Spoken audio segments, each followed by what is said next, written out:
dalam perilaku konsumen yang memang harus kita terus terlebih dahulu sebelum kita menjual sebuah produk dan menganalisa pelanggan kita.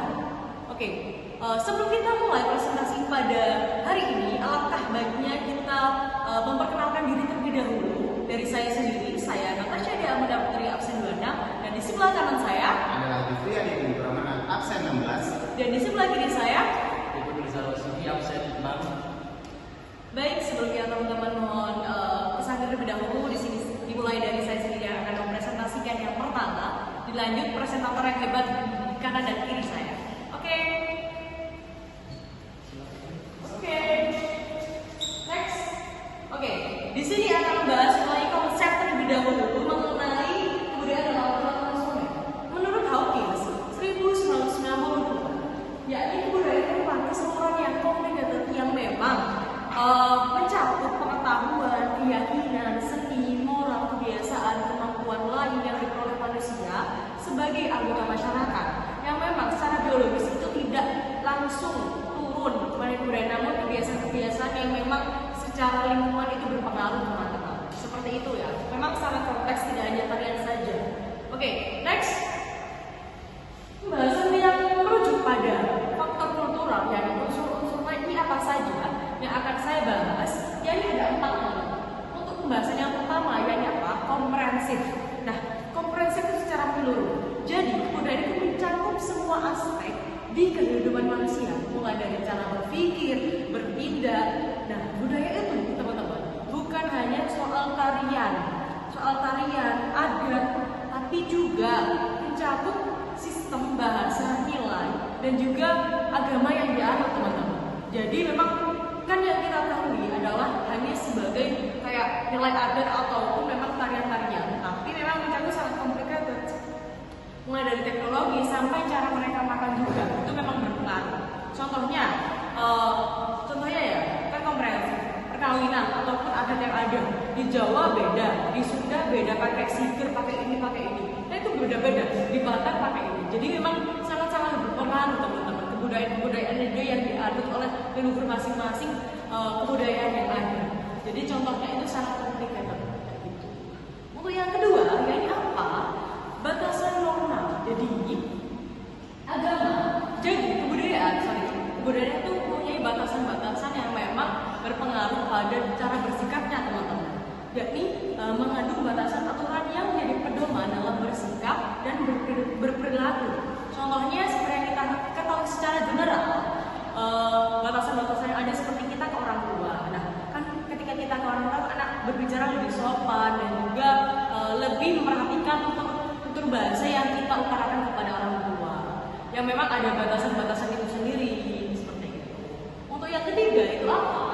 Ketiga adalah kebudayaan buatan manusia yang memang hasil cipta karsa yang memang dibuat oleh kebudayaan dan hasil dari anggota ataupun orang-orang yang memang secara general di suatu daerah ataupun di negara-negara yang dialaminya selama beberapa ratusan tahun yang lalu, teman-teman. Contohnya yang kita ketahui adalah rumah adat, alat musik, dan juga karya seni yang ada di setiap daerah. Tentu di Jawa, Sunda, Batak, Sabang, sampai Merauke itu memang berbagai jenis alat musik, bahasa itu berbeda-beda seperti itu. Jadi memang yang diwariskannya, contohnya seperti itu. Dan yang keempat, ini dipelajari atau learning process. Jadi outputnya. Jadi memang secara biologis itu tidak diterima secara langsung sejak lahir. Terus ada budaya tidak. Namun memang faktor-faktor lain seperti proses pembelajaran dari anak itu sendiri yang memang baru lahir. Dari apa saja lingkupnya, dari sekolah, dari keluarga, dari kebiasaan-kebiasaan lingkungan yang di setiap daerah orang itu sendiri. Jadi memang kebudayaan itu learning by process seperti itu. Yang memang cakupannya secara kebiasaan yang mereka lakukan setiap harinya itu juga berpengaruh seperti itu. Oke, next pembahasan yang lebih menyeluruh mengenai faktor kultural kebudayaan perilaku konsumen yang akan dibahas oleh presentator hebat kita yang kedua, yakni Jufri Adi. Silakan oleh Jufri Adi. Ya, terima kasih. Oke teman-teman, kita refreshing dulu karena pembahasannya tadi sudah lumayan berat ya teman-teman. Kita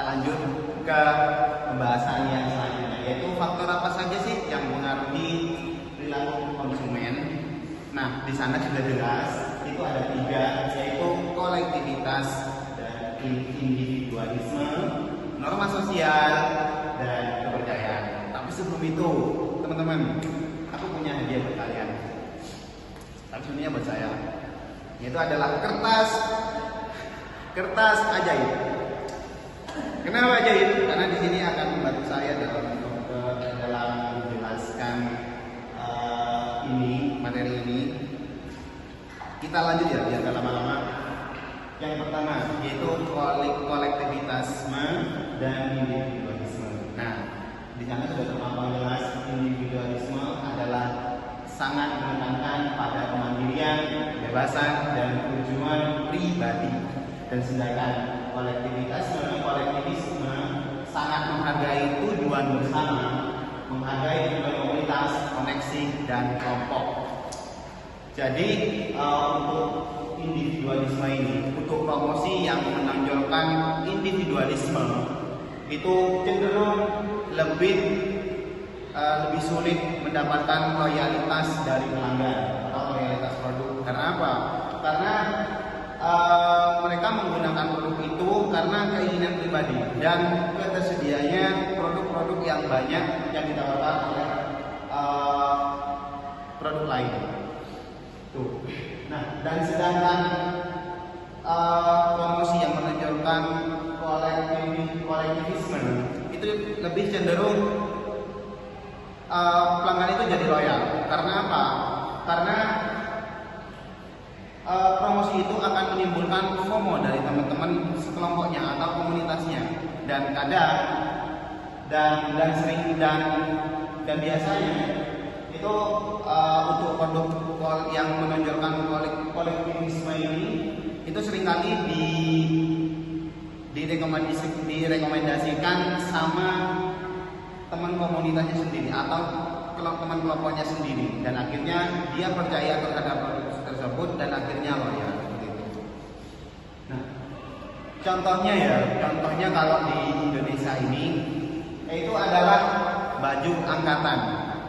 Kalian pasti tahu kan untuk baju angkatan itu seperti apa. Nah, untuk baju angkatan kan itu lebih apa ya? Lebih tuju terhadap kepentingan kelompok. Kepentingan apa? Kepentingan untuk membeli baju angkatan. Yang mau nggak mau di kelompok tersebut harus membeli baju tersebut. Nah, dan ini menjadi peluang bagi usaha-usaha konvensional ya, untuk mengambil keuntungan tersebut. Nah, dan selanjutnya itu ada lagi, yaitu ini adalah komunitas yang sudah besar di Indonesia, yaitu adalah Nahdlatul Ulama. Nah, untuk contohnya itu adalah pengajian ibu-ibu. Pak Tayat ya. Kalian tahu kan? Kalau untuk baju-baju ibu-ibu tersebut adalah dominan kerudung hijau sama baju hijau. Nah, itu yang menjadi apa ya teman-teman? Kesempatan bagi perusahaan untuk mengambil peluang tersebut. Tuh. Nah, selanjutnya itu adalah norma sosial.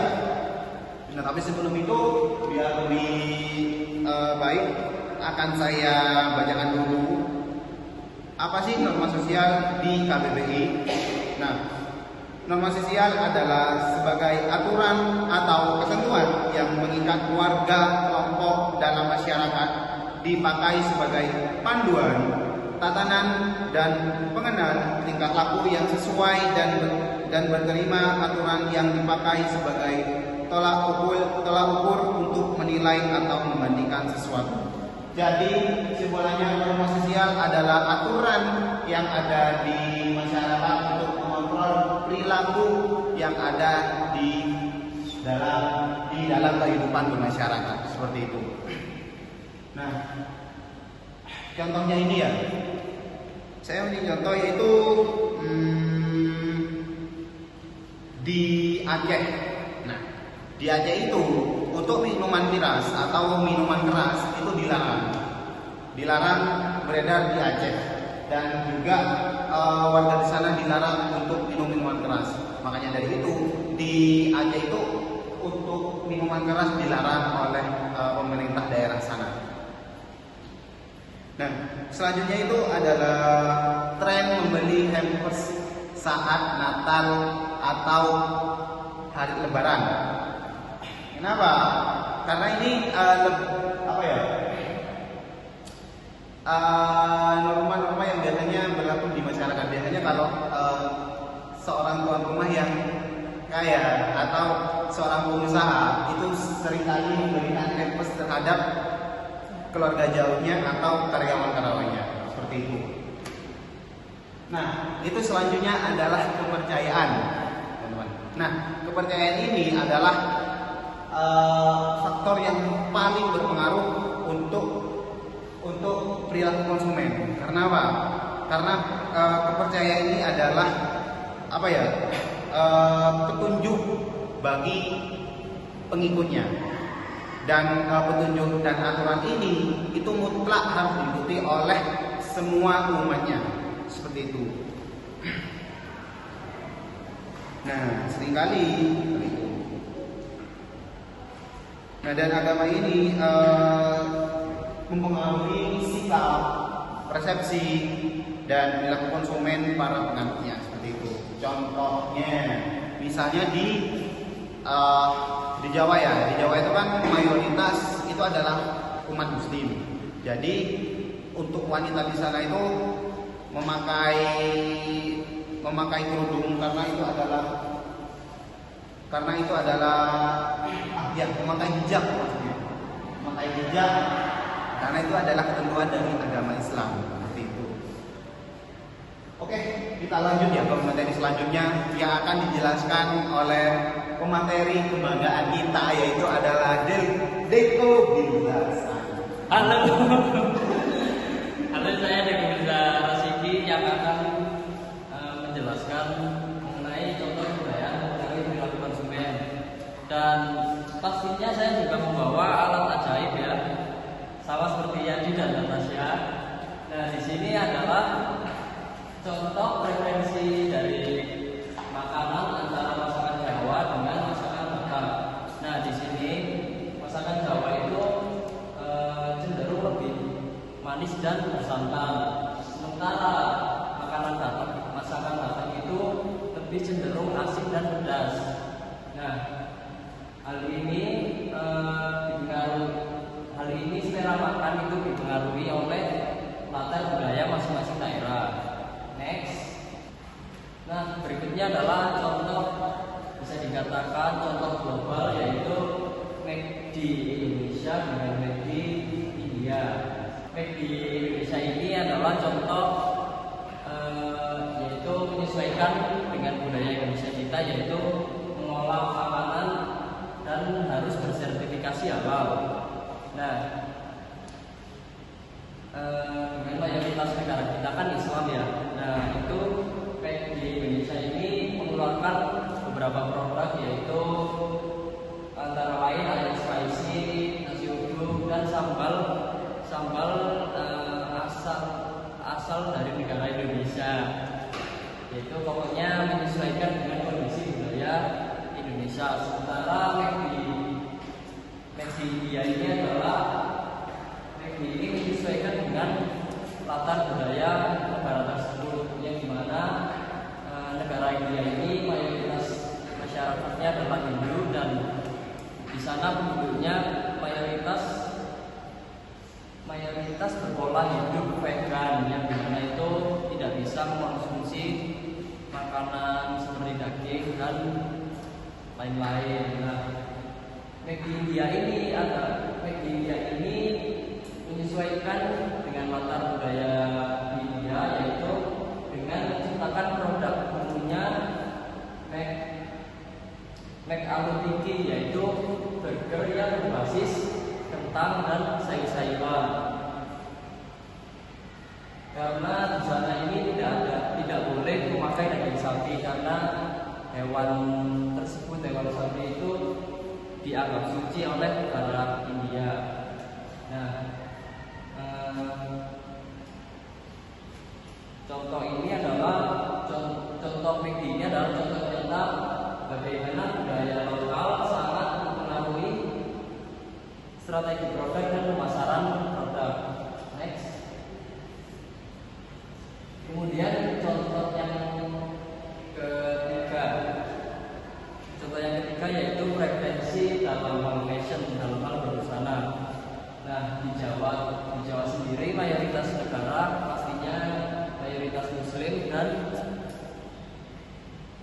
dan menggunakan hijab. Nah, produk hijab di Jawa sendiri pastinya lebih laku dibandingkan di Bali.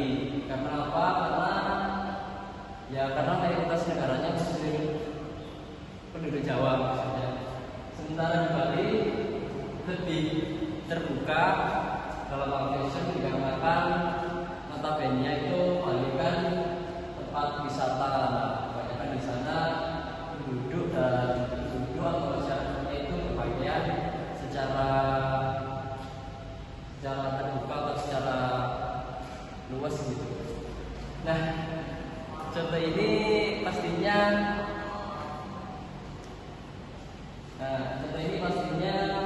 referensi dari fashion ini pasti mempengaruhi gaya berbusana.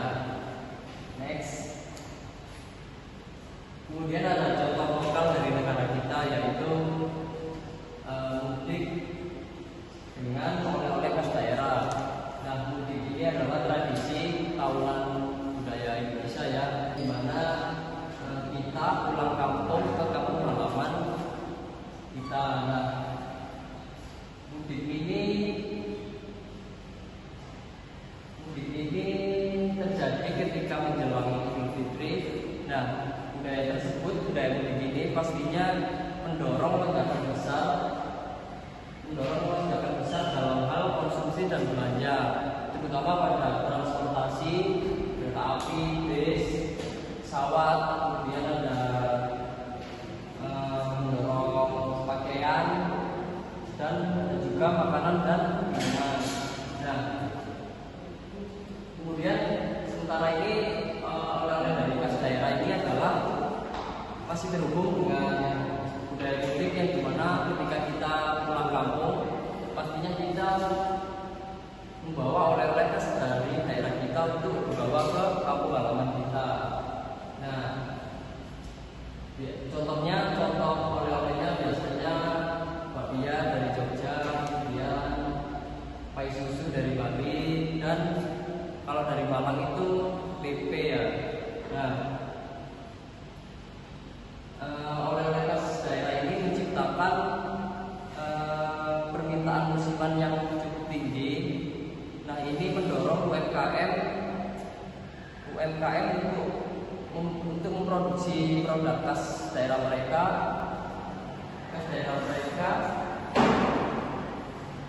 di saat menjelang musim mudik tiba. Nah, contoh budaya mudik dan oleh-oleh khas daerah ini pastinya mempengaruhi perilaku konsumen dalam hal pola belanja dan jenis produk yang dicari dan waktu pembelian.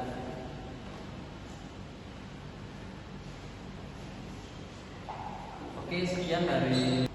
Oke, itu adalah presentasi dari kami dari awal sampai akhir yang cukup menarik mengenai faktor kultural yang berpengaruh pada perilaku konsumen. Jadi, kesimpulannya dari teman-teman, ketika memang kita menjual suatu produk ataupun dalam lingkup bisnis, jangan lupa memperhatikan dalam preferensi pelanggan yang memang di setiap daerah itu berbeda-beda, dari mulai adat, kebiasaan, dan yang dimakan di masing-masing daerah dalam segi rasa pun perlu diperhatikan ya teman-teman. Ada tambahan? Untuk memenuhi contoh yang tadi adalah McDonald di India. Nah, ini sedikit nampak ya teman-teman. Di India itu adalah mayoritas penganut agama Hindu, dan untuk sapi itu adalah makhluk yang sakral di sana. Makanya itu untuk penggunaan daging di sana itu terbatas, teman-teman, seperti itu. Oke, sekian presentasi dari kami bertiga yang cukup menarik dan luar biasa. Mohon dari teman-teman menyimak dari awal hingga akhir. Dan kami tunggu